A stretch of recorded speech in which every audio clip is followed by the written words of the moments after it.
Hello, welcome back, my favorite movement enthusiasts. Today we have a rapid fire session going through a couple of myths and misconceptions that will kill your gains if you are not careful about them. Since it would be far too time consuming to go into detail with every single one of those, I will leave it up to you. If any of those tickles your interest and you want to learn more about them, just let me know in the comments. We'll go through them one at a time. Now, I specifically want to talk about these because the fitness industry is one of the most predatory industries out there because they capitalize on your weaknesses and your insecurities about your body, and most people have them. I do have them. Even though I am in shape and I am healthy, still there are some things that I would want to change, and the fitness industry knows that, and it will take your money if they can. So let's check out all of them and see which ones are the most interesting. Let's start with one that has been perpetuated for far too long, even though we know much better now, which is training your abs will lead to having a six-pack. Sorry to tell you, that's not going to happen. You already have a six-pack, just a little bit shy. So reducing your body fat is the only way to make your six-pack visible. If it is above 15 to 20%, chances are it's not going to be visible no matter how strongly you train them. Doesn't matter how many sit-ups or crunches you do, it's not going to be visible.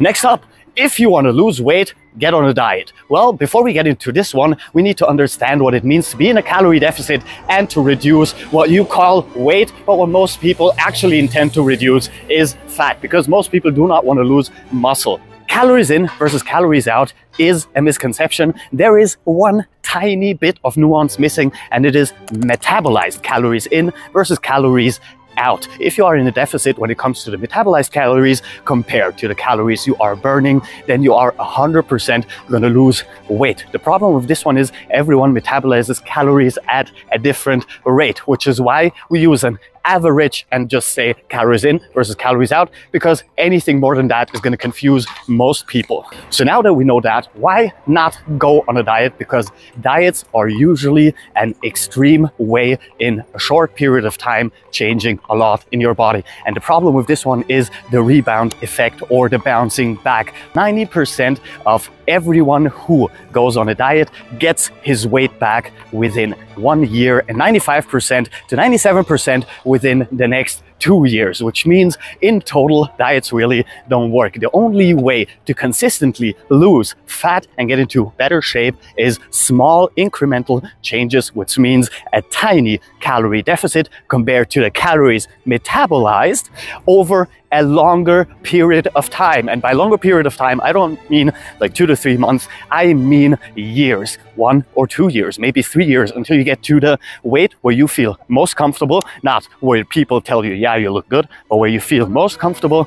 And after that one, you can go back to maintenance calorie intake. Next up, if you've ever heard about the anabolic window, which is basically your muscles having an increased amount of protein synthesis right after training, and most people still talk about this anabolic window being between 3 hours to 30 minutes after your training. Well, there is absolutely no long-term studies that tell you that to be correct. In fact, it turns out that your muscles are primed to absorb more protein within the 24 hours after your last hypertrophy or strength training session, meaning you don't have to run to the locker room to get down your protein shake. And the only people who really benefit from that is the supplement industry, because of course it is so much easier to just buy a shake and drink it right after your workout, because you have to do it within 30 minutes, than it is to go home and make yourself a complete meal.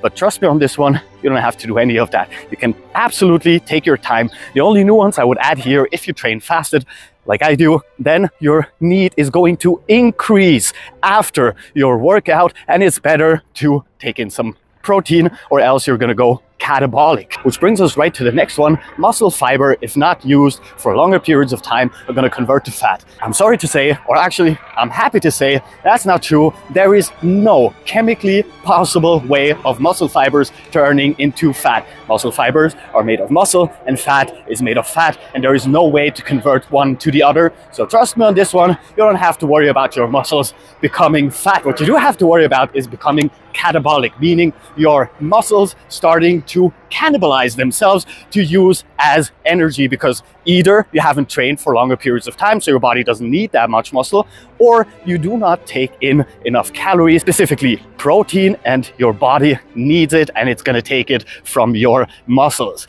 That's also how muscle wasting disease works. You are catabolic constantly and your body breaks it down. And the problem here is, if you are, for instance, a bodybuilder and you have absurd catabolism, then most of that is going to go into your bloodstream, and that is not that good, neither for your liver nor for your kidneys. So be careful with that, even though that is more of a medical problem. And if you have any reason to believe that you have something like that, I would suggest you go to a doctor. Next up, and most of my clients ask me about that one in the beginning, which is if you don't have DOMS. DOMS are delayed onset muscle soreness, or the soreness you get from eccentric training or muscle training. You didn't have an effective training session. When it comes to soreness, most people are going to be different. Some people have soreness every single time they train, even though they have been an advanced lifter or advanced training person or fitness person, and some people don't get them at all. I don't even remember when the last time was that I had DOMS or soreness from training, because I move my body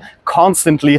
And even though I use progressive overload and all of my lift and my mobility work have been increasing in intensity, and I have been increasing my strength, my endurance and my flexibility, I never get DOMS anymore because I'm constantly in there. However, if you take a break for a week or two, chances are your first couple of sessions are going to be really uncomfortable when it comes to delayed onset muscle soreness. But other than that, it is absolutely no indicator of whether you had an effective training or a less effective training. Next up, if your primary goal is hypertrophy, then doing cardio is going to decrease the muscle size or going to decrease the effectiveness of your hypertrophy training. That's not true as well, depending on how many calories you take in, especially if you have your macros, your ducks in a row, meaning your ratio of carbs to protein to fat in a row, and you have calculated how much you burn when it comes to cardio, then there is absolutely no chance of reduced muscle size or even strength and density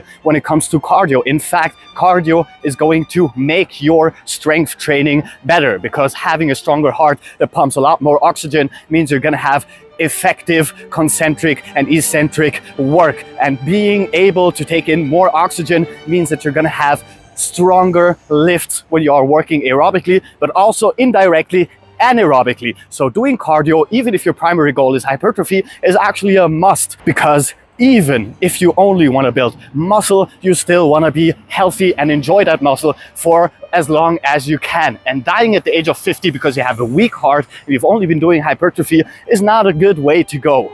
Next up, we have increasing your testosterone naturally through supplementation. There are no supplements that can increase your testosterone if we don't talk about steroids, and steroids are not a supplement. Let's say 700, and that is the top of your body's production. If you have bad sleep, if you have bad diet habits, and if you have a bad training habit, chances are you're not going to maximize those 700. But if you adjust your sleep, if you adjust your calorie or nutrition intake, and if you adjust your training, chances are you're going to get up there to your natural production level, and that is the only thing you can do. The other thing you can do is using adaptogens, something like, for instance, maca root. The only thing that adaptogens do is bring your body into its natural homeostasis, meaning that it helps your body get to the natural level it usually has if everything was going correctly and according to plan. What it can't do, however, is if your natural production is 700, get it up to 800 or 900. That's not going to happen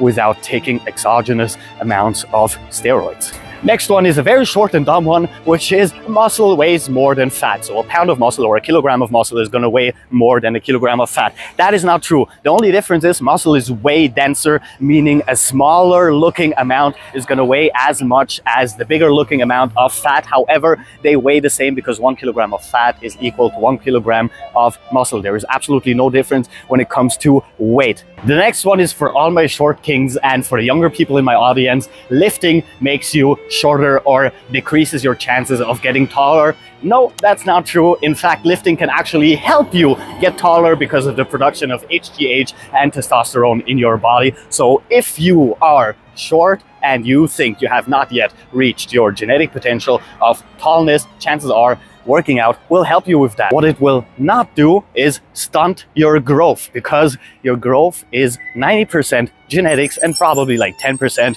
your environment, meaning your nutrition and how you grew up. There is no way in hell that lifting is going to make you shorter or keep you shorter. Vice versa, calisthenics is not going to make you taller. The only thing it can do is decompress your spine and your joints, giving you that 1 extra centimeter maybe that you lose over the course of the day through what we call gravity. So there is no way of getting taller through exercise. There's also no way of getting shorter through exercise. Sadly, it is already set in stone and there is nothing we can do about it unless you want to break open your bones and have them elongated through excruciating pain. Then be my guest. But other than that, there is no scientific way of getting there. With that said, I have an insanely long list of those misconceptions and myths, and I could barely put even a quarter of them into a single video. So if you are interested, just leave a like and comment and let me know if this is something you want to hear more about, because there are so many misconceptions and myths you have absolutely no idea, and the amount of misinformation out there is just mind-boggling. And it makes sense that most people have problems with starting to train or advancing their training because they have no idea what to do, because there is so much misinformation out there. Sadly, however, this is all the time I have left for you today. So if you like the video and subscribe and check out other videos, because we have new ones on this channel every single day, and I mean it literally. Captain Cairo, peace out.